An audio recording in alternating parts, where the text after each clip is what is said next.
the grand finale, and it was oh so good. Dave Filoni knows exactly how to produce a Star Wars spectacle, something worthy of being Star Wars. I think that if you loved like the action-packed sequences of the prequel trilogies and everything they did with the Clone Wars and Rebels and just lightsaber fights and explosions and blasters and just fast-paced sequencing along with some super cool storylines, I mean, this has it all. Obviously, we are in the finale building up over the course of the past, 7 episodes. But this really just hit it out of the park. I'm just telling you right now, it's like a 12 out of 10 for me, 15 out of 10. I mean, it was just a phenomenal episode. I will be spoiling the whole thing. So if you haven't watched it yet, make sure you go watch it first and then come back because I'm going to be talking all the things here from episode 8, the season finale of Ahsoka, which was just. We got left with a few hanging threads, but mostly we got answers to everything. So you've had your warning. We're getting ready to go. Like, subscribe, hit the bell icon if you're new here, everybody. Check out the member videos if you're a member. Discord links are down below. All the other playlists. Daily streams at 11. So, obviously, everything in this episode is about is Thrawn getting back to home, the galaxy, And ultimately, that ending comes to fruition, which we knew it would. We knew that Thrawn was going to get back to the galaxy far, far away because that's the threat for season 2 and or whatever the film, probably the film that Filoni's directing. This is leading to that. What we don't know is if we're going to get a second season of Ahsoka before that film, because there are threads here that I feel need to be resolved before the film happens, unless they decide that they're going to blend those into the film. I don't know yet. But we get some really cool stuff here. Like, obviously, we knew this was coming. Him with a lightsaber again. And Ezra has this moment when they are trying to fight their way back to the Star Destroyer to try to get on board it before it can escape. There's this huge fight sequence with all these stormtroopers, and Ezra kicks ass. And when they're done with the fight, Ahsoka just turns to him and gives him this nod, like, "Oh, you have definitely become a Jedi Master, like, or a Jedi Knight at least. He's not an apprentice. Like, he is full on in control of his powers, and he is kicking ass and taking names. So really good job here. The I think the overall sequencing here, we got some, a TIE fighter attack. We also see Thrawn telling basically not his fear, but when he's dealing with Morgan, he's talking about how I cannot allow these, you don't understand the Jedi is essentially what he tells her. Is like, I've watched the Republic, because she gives him this line about how it's just one Jedi, and he's like, I watched the entire Empire crumble because of that mindset. It's just one Jedi. And over and over and over, the rebellion crept in and kept on fighting and broke the Empire up. And he's like, I will not make that mistake. So, especially from the apprentice of Anakin Skywalker. So, as first he sends TIE fighters down to blow their ship out of the sky, and then he sends ground troops, and he just keeps sending all this stuff, and yet they keep finding a way and to get back. And there's this sequence where he's just constantly going on about how I've been defeated by a Jedi before. I won't make that mistake again. And he's trying everything in his power to just obliterate Ahsoka Tano and Sabine and Ezra. But each time, so it's the TIE fighters, and then it's the ground troops. But then they get a hold of the mounts, right? And they're riding back, and he starts raining down turbo laser fire on them as they're like running this gauntlet to get to the tower that goes up to the Star Destroyer. And it's just this amazing sequence of like explosions and turbo lasers, and they're riding those wolf creatures, and it was like, this is, it's like watching the Clone Wars, when they're doing those action sequences, or just everything from Clone Wars, the show, not just the film, but the technicals, but also the Clone Wars and Rebels. Like, the action sequences here are just, there was a couple of moments where it felt like we were watching Fast and the Furious, but it didn't feel Fast and the Furious. Um, they fight their way up. The Night Sisters imbue the creatures with spirits, and so the stormtroopers keep coming back. And eventually it gets to this sequence where Morgana gets infused with the power of the Dark Ones, and then Thrawn orders her to stay behind to stop Ahsoka. And so there's a showdown.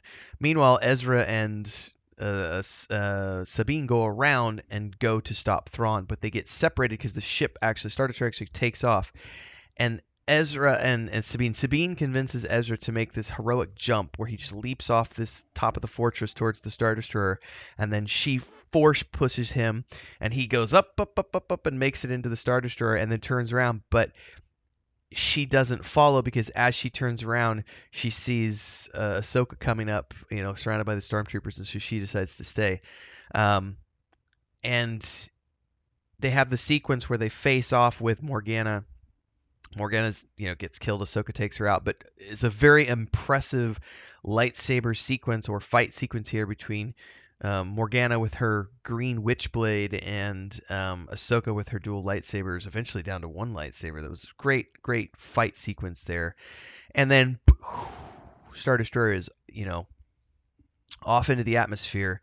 And this is the Fast and Furious part that really got me. This is the only part of the episode where I was like, that's a little too predictable. But as it looks like they're losing, Ahsoka and Sabine run and jump off the edge of the fortress, and of course here comes the ship because Mr. Droid got it fixed, and he's there to save the day, and they go off after the Star Destroyer, but they don't make it, and that's the big thing here.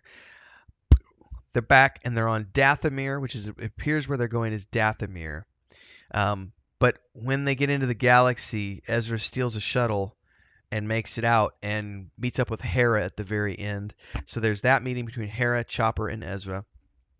But the big finale here isn't just that Thrawn made it to the galaxy far, far away. It's back on the planet because not only are Ahsoka and Sabine here, master and apprentice, we also have Balin and his apprentice on the planet.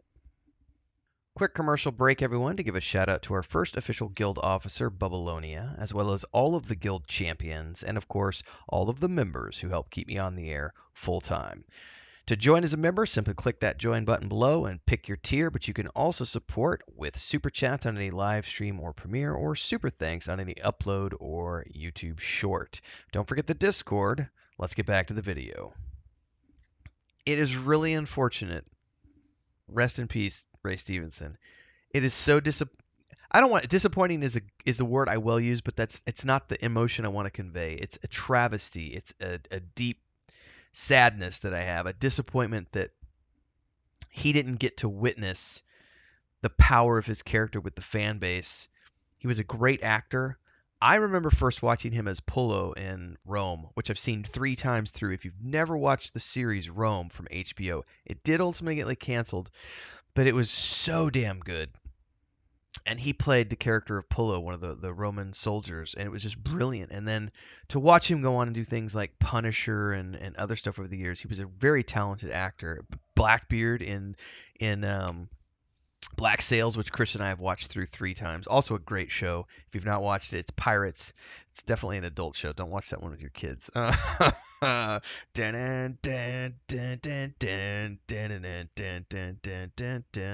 a great theme song by Bear McCreary. I'm getting sidetracked. Ray Stevenson as Balin knocked it out of the park. So, we're left at the end of this with he's looking to find whatever it is that he was after. And there's a moment at the end of the episode where Sabine and Ahsoka are looking off in the distance, watching the stars, realizing that they're on their own and they've got to just start a new chapter of their lives. And Sabine kind of lingers and she feels something for a moment, and then she's like, it's just shadows in the starlight, right?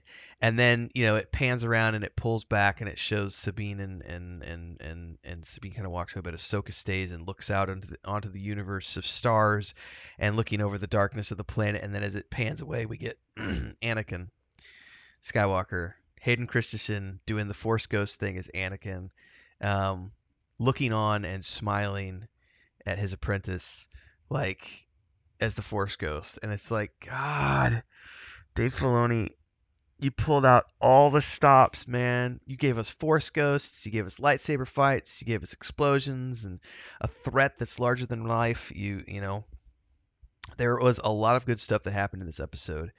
And obviously, we're left at the end with lots of questions and places for this to either go into a season 2 or into the film, which I don't know. I would assume they're going to the film next, and then they'll probably, maybe pick up after that with another season. I just don't know. But it remains to be seen. I am aboard for whatever ride they decide to take me on. I'm a Star Wars fan for life, and this was peak Star Wars for me. Love to hear your thoughts. Drop them down below. Like, subscribe, and hit that bell icon so you never miss an update. And don't worry, we're reviewing lots of other TV shows and films. I try to do a few per week. Chris and I watch a lot of other shows. So if you want to continue to get reviews for me, stick around. I believe the next one we're going to do together is going to be, apart from films, I think we're going to finally catch up on the Wheel of Time season 2 because it's about to finish airing, so we're going to binge watch the whole season. So I'll be reviewing that soon. So stay tuned for that. And of course, we've got more Star Trek and more Star Wars shows and all sorts of other stuff. So hopefully we'll see you then. Member videos above for members. Don't forget the Discord links down below. Daily streams at 11. See you next time, folks. May the Force be with you.